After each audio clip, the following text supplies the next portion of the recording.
And we're back with another Hood Nature reaction. Today we got when horror movies become real life. Let's not waste any time and get right into it, yeah? So I watched Nope, and by far the scariest scene was actually the most realistic. Obviously spoilers ahead, so if you haven't watched it, save this video and then come back when you do. I haven't So watched for me, it, I the don't most care. chilling scene in the entire movie Do not care. was the Gordy scene. Basically, there was a fuck's a TV Gordy? show revolving around a family adopting a chimpanzee. Except one day, in front of a live studio audience, Gordy went on a rampage, violently murking two actors and severely maiming a young girl. And I do think it was a reference to the 2009 Travis the Chimp attack. Holy shit. Travis was a pet chimpanzee. Two words that have no business being in the same sentence. He was adopted by Sandra and Jerome Harold, and he was basically a celebrity in that community.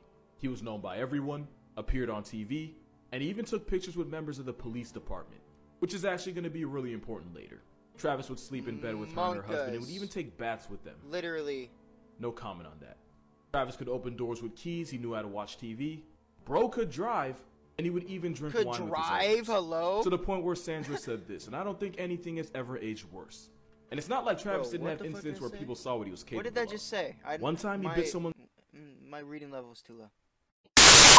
Owners. To the point where Sandra said, Eaten with a chimp and bathed with a chimp. You don't know a chimp. Wait, what? Until you've eaten with a chimp and bathed with a chimp, you don't know a chimp.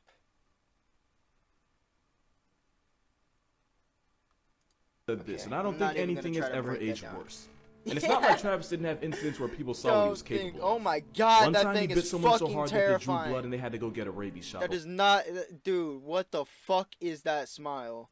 When that person filed a police report, it was never investigated. Oh, I wonder why. Bro, he throws in these little things he expects me to read in half a second.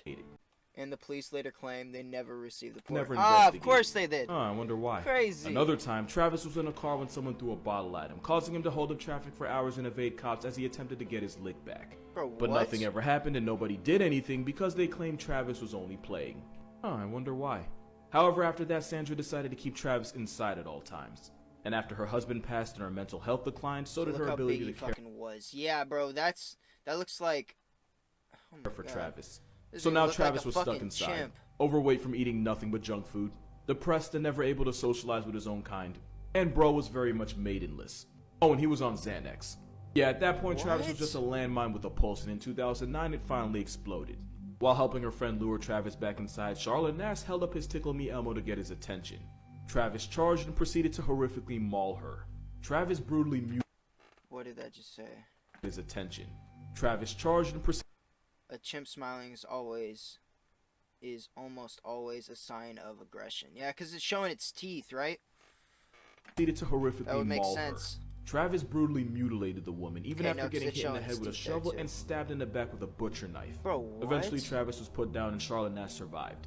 But her Who grabbed a butcher knife? Like, face why? and hand had literally been torn off.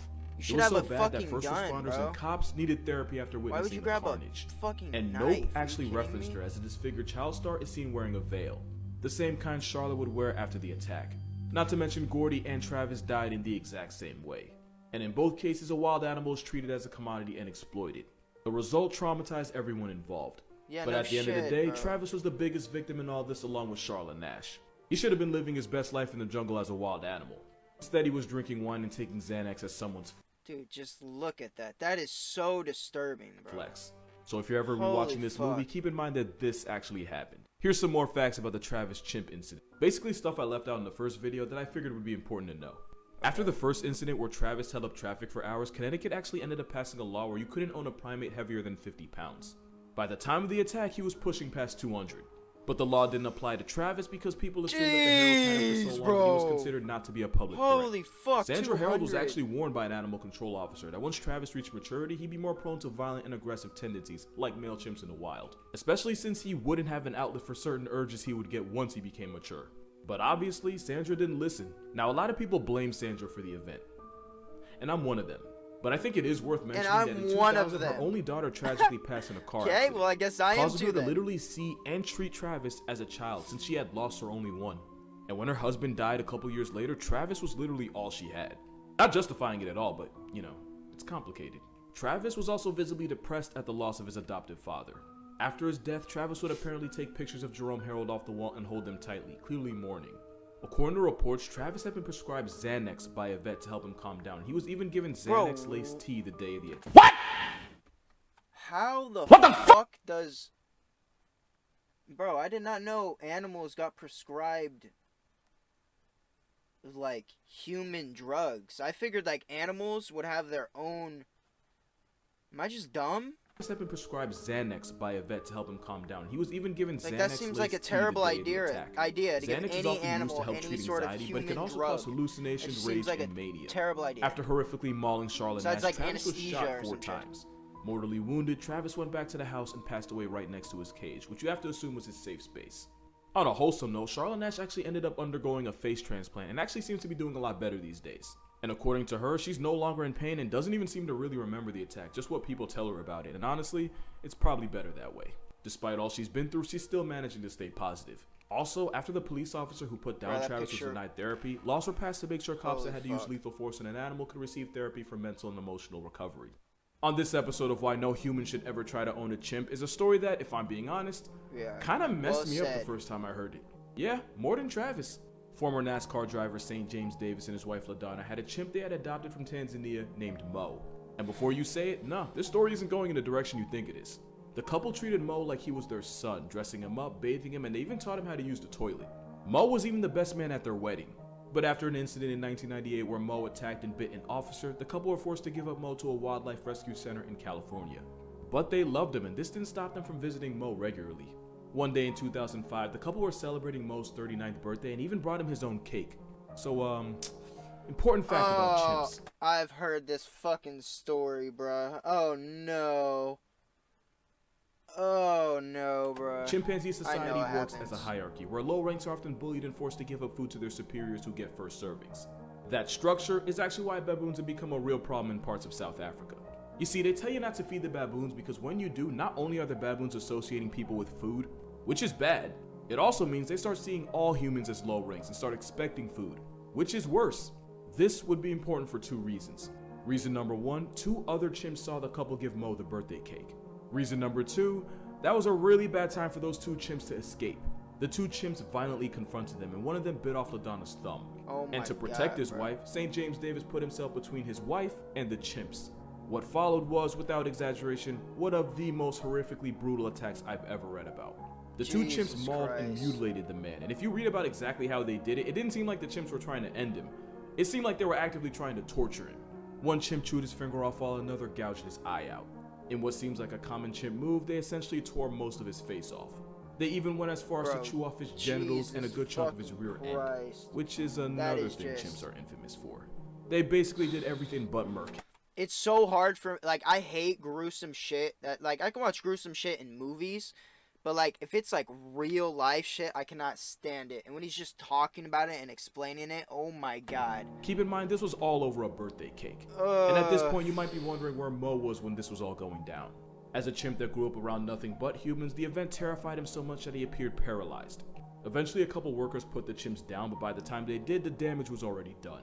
Former high school football player and NASCAR driver James Davis had pretty much been torn to shreds. He nearly bled out 3 times on the way to the hospital, and the first 2 places wouldn't even take him. Someone even said they might as well just drop him at the coroner's office.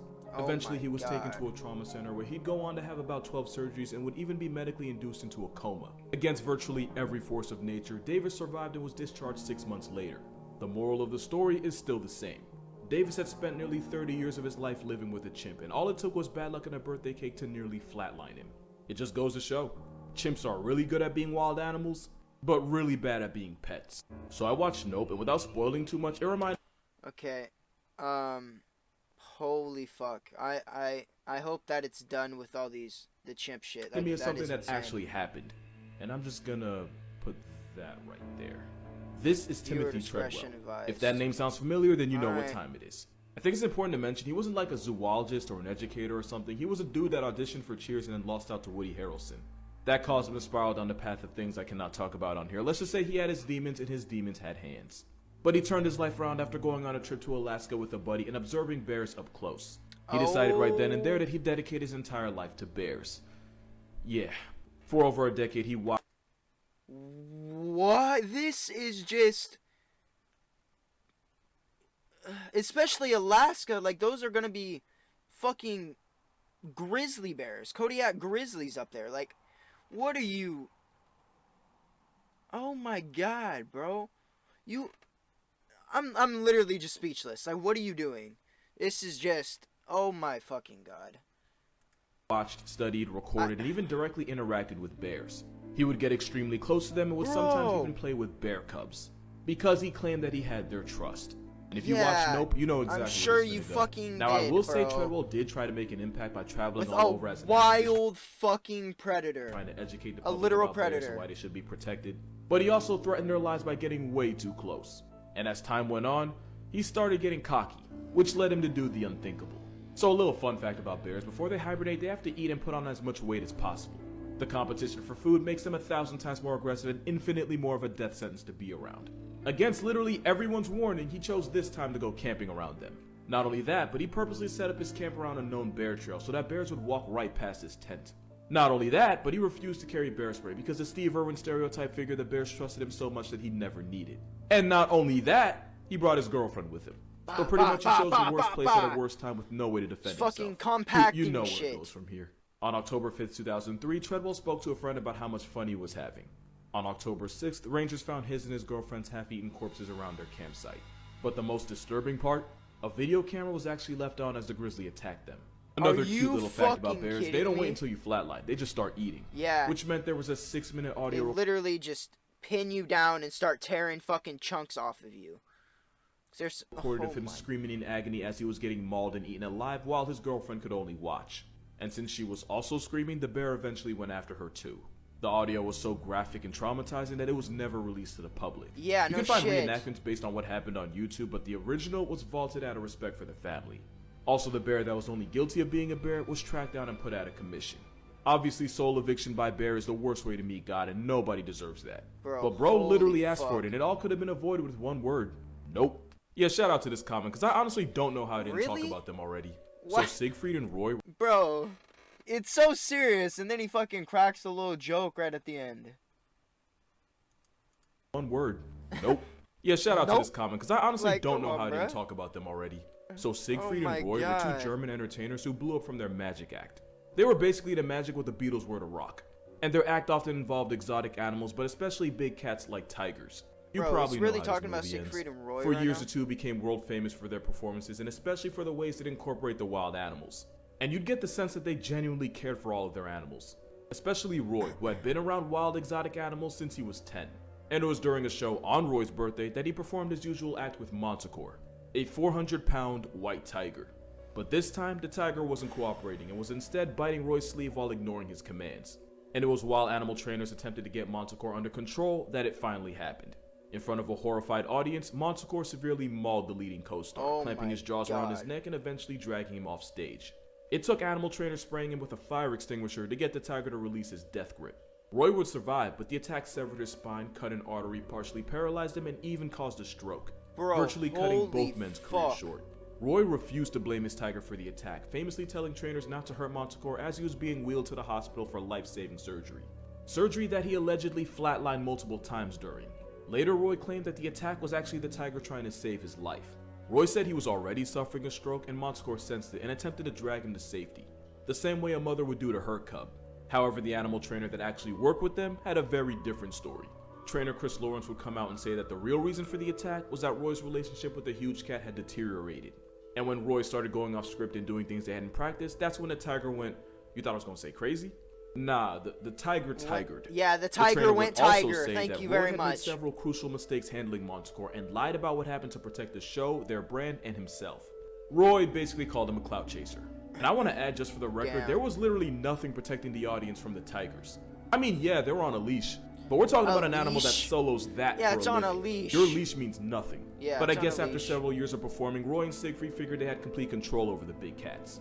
No spoilers, but major nope vibes. But yeah, long story short, wild animal went wild animal. But why am I bringing this up? Well, a couple reasons.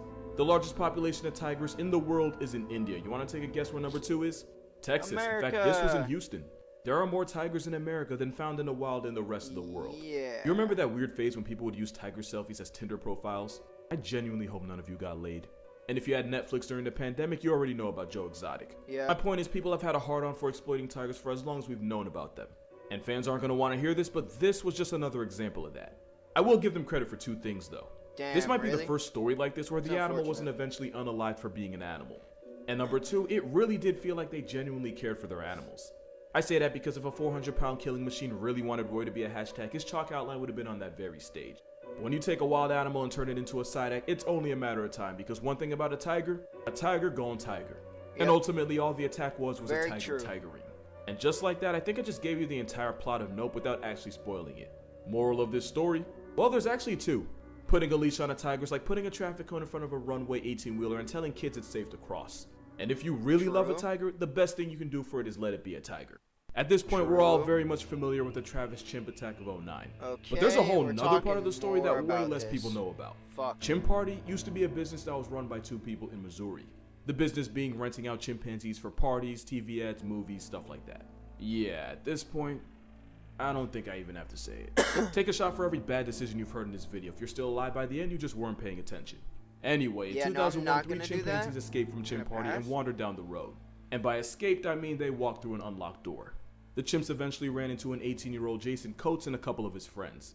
Chimp activity followed. The 3 chimps charged at the teens who were chased into their car. And it was at this Bro. point where one of the chimps named Susie noticed Jason's dog and went after him. Oh Jason my did what God. any respectable dog father would do. Jason managed to escape into his house while his friends and dog were still in danger and returned with a shotgun. Now what happened next depends on who you ask. Some say Jason put down Susie after she had already been tranquilized and was no longer a threat. Jason said his friends and dog were still being attacked when he ultimately pulled the trigger. The price of defending his loved ones was that Jason was charged with misdemeanor animal abuse and the 18-year-old even served 30 days in jail.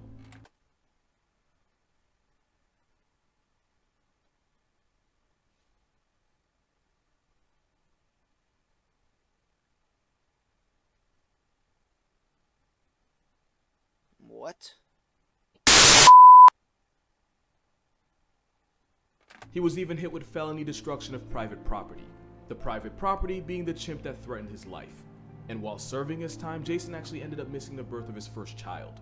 Chimp Party, which later became the Missouri Chimp Foundation, ended up being forced to give away their chimps in 2020 and 2021 after PETA claimed the apes were being held in poor, unsanitary conditions. Oh, you know don't it takes a lot for me to side say. with PETA? I'd say this was a lot. But why am I telling you this story from 20 years ago? Well, Susie, the chimp that got gunned down, yeah, that was Travis's mother. Travis had already been sold by the breeders and was living with the Oh Heralds when my it all went down. God. And 8 years later, Travis would meet his end the exact same way as his mother. Only this time, it wasn't before someone got seriously hurt. Moral of this story, it takes a special type of people to make PETA the good guy. Yeah, fucking true, man. Wow. Okay. Well, a lot of disturbing ass shit, but honestly, what a fucking absolute banger like always, man. Yo, make sure to go subscribe to Casual Geographic, yeah?